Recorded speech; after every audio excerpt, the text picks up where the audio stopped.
அனைவருக்கும் வணக்கம். அரியலூர் மாவட்டம் திருஞான சம்பந்த ஜோதிடர் வார்த்தை அடிப்படையில் ஜாதக பலன் கணிக்கப்பட்டு உள்ளதை இந்த எண்ணியதன் மூலமாக நான் சொல்லிக் கொண்டு வருகின்றேன்.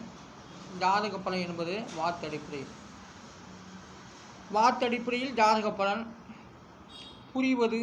புரிவதுக்கு 4 எழுத்துக்கள். அந்த 4 எழுத்துக்கு உண்டான எண்ணிடம் 2, 4, 5, 9. இதை கூட்டினாக்க 20. அதனுடைய விதி எண் என்பது 2. அப்போ புரிவது எது? மனசு தான். புரிவது மனசு. அப்போ புரிவது அதனுடைய விதி என்கிறது 2. புரிஞ்சு கொள்ளக்கூடியதெல்லாம் மனசு தான். மனசால் தான் அவன் புரிஞ்சுக்கிறான். அது புரிஞ்சுக்கிறது பொய்யாகவும் இருக்கும், சமயத்தில் உண்மையாகவும் இருக்கும். ஆனால் உண்மையாக புரிஞ்சுக்கிறது 2வது விதி எண்ணு தான். அடுத்ததாக அறிவதுக்கு 4 எழுத்துக்கள். அந்த 4 எழுத்துக்கு உண்டான எண்ணிடம் 1, 9, 5, 9 எல்லாம் கூட்டினா 24. அதனுடைய விதி என்கிறது 6. அப்போ அறிவது எது? 6வது விதி எண்ணாகும். அறிவது என்றால் உண்மை மெய், இதுதான். ஆனால் அறிவது நம்மளெல்லாம் அறிஞ்சிக்கிட்டு இருக்கிறதெல்லாம் இந்த 6வது விதி எண்ணு தான். அது தெய்வம், எந்த தெய்வம்னு சொல்ல முடியாது. ஆனால் விதி என்பது 6வது விதி எண்ணில் வருகிறதே அறிவது. அது உண்மை அல்லது மெய். இது உண்மையும் மெய் தான், மெய்யும் உண்மை தான். ஆனால் அறிவது என்றால் அதனுடைய விதி என்கிறது 6. 6ஆம் எழுத்து பலனாக வருகிறது. நமது ஜோதிட முன்னோர்கள் எப்படி அந்த காலத்தில் பலன்கள் எழுதுனாங்க, எப்படி கிரகம் கண்டுபிடித்தாங்க என்பதெல்லாம் நான் விளக்கமாக சொல்லி கொண்டு வருகின்றேன். ஏற்கனவே உள்ள என்னுடைய யூடியூப் சேனல் காரக ஆராய்ச்சி ஜோதிட நிலையம் அதில் போட்டிருக்கேன். ஆனால் அந்த யூடியூப் நான் தவறாக சில பயன்படுத்துறதுனால அது லாக் அடித்து அது ஏப்ரல் மாதம் முதற்கொண்டு தான், ஏப்ரல் 10-15 தேதிக்கு மேலே தான் அது ஓப்பன் ஆகும். தற்காலிக காரக ஜோதிடம் அரியலூர் என்ற என்னுடைய யூடியூப் சேனல் வரும். இதுக்கு நீங்கள் நிறையா சப்ஸ்கிரைப் கொடுங்க, லைக் கொடுங்க, நிறைய பேர் பாருங்கள், சில கங்க்ராச்சுலேஷன்லாம் சொல்லுங்கள், மாட்டுக்கு சொல்லுங்கள். அடுத்ததாக தீட்டுக்கு 3 எழுத்துக்கள். அந்த 3 எழுத்துக்கு உண்டான எண்ணிடம் 6, 2, 7 இதெல்லாம் கூட்டாக்கா 15. அதனுடைய விதி என்பது 6. தீட்டு என்று சொல்லக்கூடியது கூட 6வது விதி எண்ணு தான் வருது. 6வது விதி எண்ணாக வருகிறது தீட்டுங்கிறது. குளிக்காமல் இருந்தாலும் தீட்டு தான், துக்குத்து போனாலும் தீட்டு தான். ஏன்னா அதனால் ஆகாத வார்த்தைகளை பேசிக்கொண்டு இருந்தாலும் அதுவும் ஒரு தீட்டு தான். அதெல்லாம் கேட்காத கூடாத வார்த்தைகள். ஆனால் தீட்டுடைய விதியின் 6. மாற்றடிப்பில் ஜாதக பலன் நம்ம முன்னோர்கள் எழுதப்பட்டது உண்மை. பலன்கள் எழுதப்பட்டது அத்தனையுமே நான் எல்லா புத்தகத்தையும் நான் படிச்சிருக்கேன். ஆனால் நான் உருவாக்கப்பட்ட எண்ணிக்கை மூலமாகத்தான் அது பலன்கள் சேர்ந்து வருகிறது. இது தனிப்பட்ட பலன். எப்படி இங்கிலீஷ் நியமராஜ் ஜோதிடங்கிறது உங்கள் பேருக்கு எழுதி நீங்கள் உங்களோட அதிர்ஷ்ட தேதி அதிர்ஷ்ட எண்களாக பார்க்குறீங்களா, அதுபோல் இந்த நான் உருவாக்கப்பட்ட எண்ணிக்கை ஜோதிடம் மிகவும் உங்களுக்கு உண்மையாக வரும். எல்லாமே இதை நல்லபடியாக நடக்கும். ஆனால் இனி இங்கிலீஷ் நியூமராஜ் ஜோதிடங்கிறது தேவையில்லை. ஆனால் இங்கிலீஷ் பேசிக்கங்க. ஆனால் தமிழால் எண்கிறது தான் அதிர்ஷ்ட எண் தேதிகள். உங்களுடைய நிகழ்காலத்தில் உங்களுடைய கடந்து முடிந்த காலத்திலையும் நிகழ்காலத்திலையும் நடக்கக்கூடிய தேதி போக்குத்தெல்லாம் நான் கணிச்சு வச்சுருக்கேன். அதுதான் அதன்படி தான் நடக்கும். ஆனால் தீட்டுடைய விதி என்கிறது 6. காலாண்டு தேர்வுக்கு எண்ணிடம் 8, 2, 3, 7, 8, 9, 7 இதெல்லாம் கூட்டாக்க 44. அதோடைய விதி என்கிறது 8. அப்போ காலாண்டு தேர்வுக்கு விதி எண் 8. காலாண்டு தேர்வு பிள்ளைகள் பரீட்சை எழுதப்பட்டு வருகிறார்களே அதுதான் காலாண்டு தேர்வு. அரையாண்டு தேர்வு, முழாண்டு தேர்வு.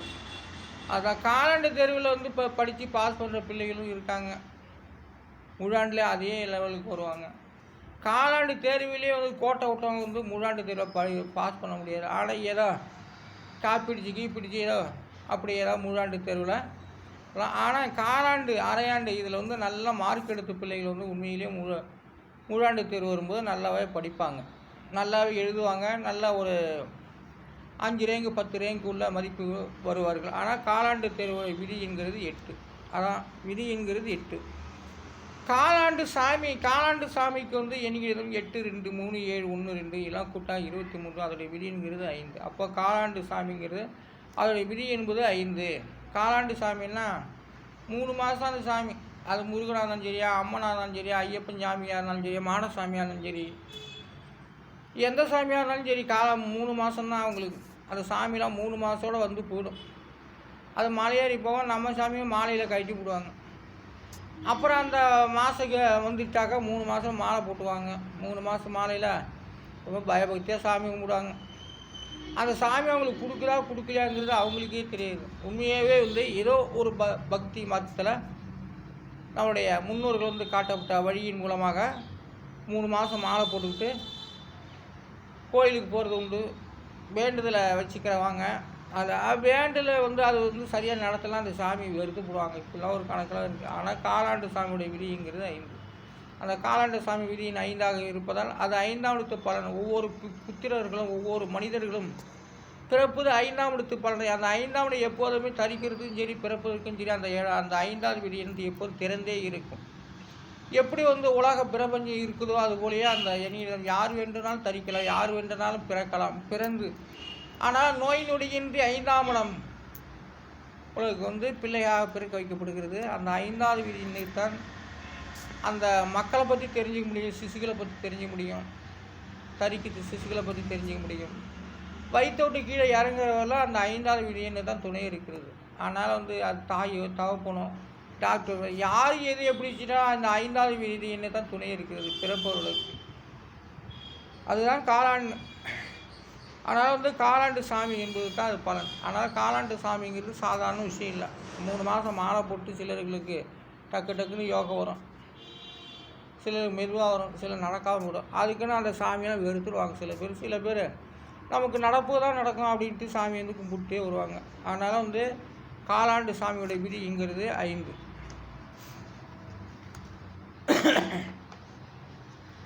அடுத்ததாக வந்து நெய்தலுக்கு வந்து 4 எழுத்துக்கள். அந்த 4 எழுத்துக்கு உண்டான எண்ணிக்கை 2, 8, 7, 1 எல்லாம் கூட்டாக 18. அதோடைய விதிங்கிறது 9. நெய்தல் பாருங்கள், குறிஞ்சி முல்லை மருதம் இப்போல்லாம் சொல்கிறோம்ல 5 திணைகளில் நெய்தல் அப்போ வந்து அது வந்து கடலை குறிக்கிறது, சமுத்திரத்தை குறிக்கிறது.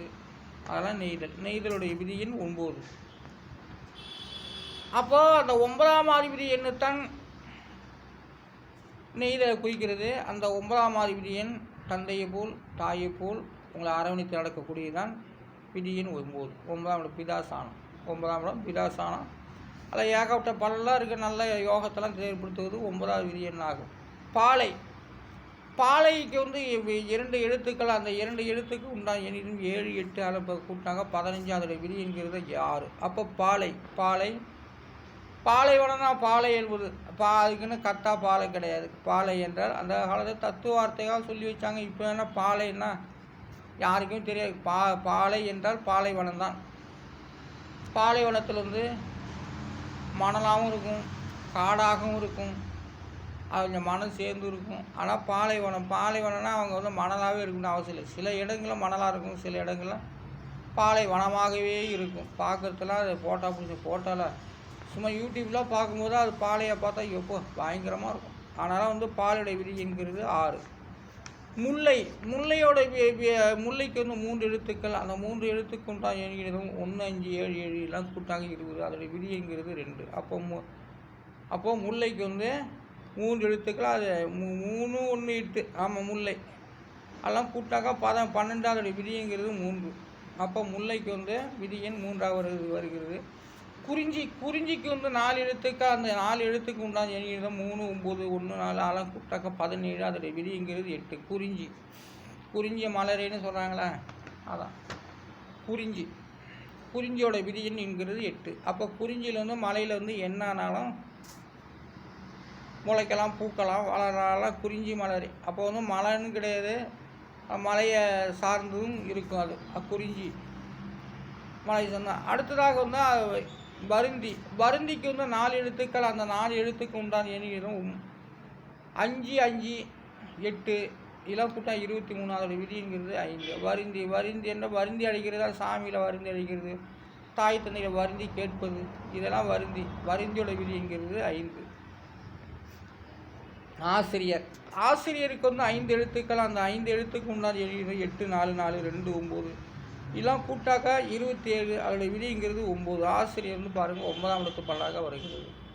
நீங்களாம் இந்த யூடியூப் சேனலில் வந்து என்னுடைய திருஞான சம்பந்தம் காரக ஜோதிடம் அரியலூர் காரக ஜோதிட ஆராய்ச்சி நிலையம் இந்த யூடியூப் சேனலை வந்து நீங்களாம் பார்த்து கேட்டுக்கிட்டே இருந்தாக்கா கண்டிப்பாக தமிழில் இவ்வளோ ஒரு அதிசயங்கள் இருக்குது என்றெல்லாம் நீங்கள் ஆச்சரியப்படக்கூடிய அளவு ஆச்சரியப்படுவீங்க. அதனால் வந்து இந்த தமிழ் எண்கிணித போல் எண்கணிதம் வேறு எந்த மொழியிலும் இல்லை என்பது என்னுடைய இது.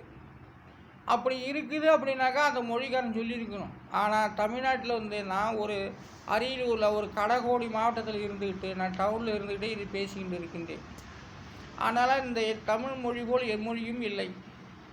தமிழுடைய எண்கணிதம் போல் எந்த மொழியிலையும் எடுத்துக்காட்ட கிடையாது, சொல்லவும் கிடையாது. இதை நான் மட்டும் தான் சொல்லிக்கிட்டு இருக்கேன். அதனால் வந்து இந்த வீடியோ என்னோடய யூடியூப் சேனல் வந்து எந்த ஆராய்ச்சியாளர் கண்டுக்கிட்டு பார்த்துக்கிட்டு இருக்காங்களா என்ன அழைப்பாங்கிறது தெரியல. அதெல்லாம் வந்து இதெல்லாம் ஒரு தூசாக நினைப்பாங்க. இதெல்லாம் என்னடா என்னமோ பேசிகிட்டு இருக்கான் போயிட்டுருக்கான் அப்படின்னு நினைப்பாங்க. ஆனால் உண்மையிலுமே இது வந்து தமிழ் எண்ணிக்கைதான் ஜோதிடம்.